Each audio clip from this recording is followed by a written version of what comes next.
র্যাগিংয়ের শিকার হয়ে পটুয়াখালী বিজ্ঞান প্রযুক্তি বিশ্ববিদ্যালয়ের 3 শিক্ষার্থী অসুস্থ হয়ে হাসপাতালে ভর্তি হয়েছেন। এ ঘটনায় তাৎক্ষণিকভাবে 7 শিক্ষার্থীকে হল থেকে বহিষ্কার করা হয়েছে। শনিবার রাতে বিশ্ববিদ্যালয়ের এম কেরামত আলী হলে ঘটে এ ঘটনা। হলে অবস্থানরত স্নাতক প্রথম বর্ষের সব শিক্ষার্থীরা র্যাগিংয়ের শিকার হন।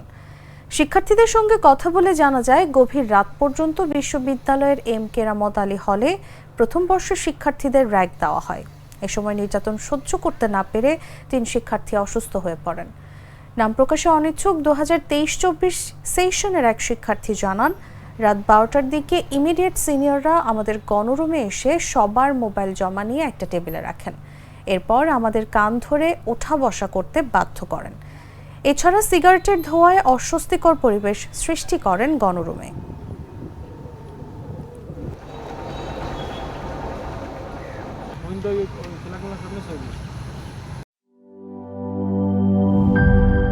জীবনের সাথে চলে hi-fi, all time healthy life। জার্নিতে স্বাস্থ্যকর all time family cake, all time healthy life.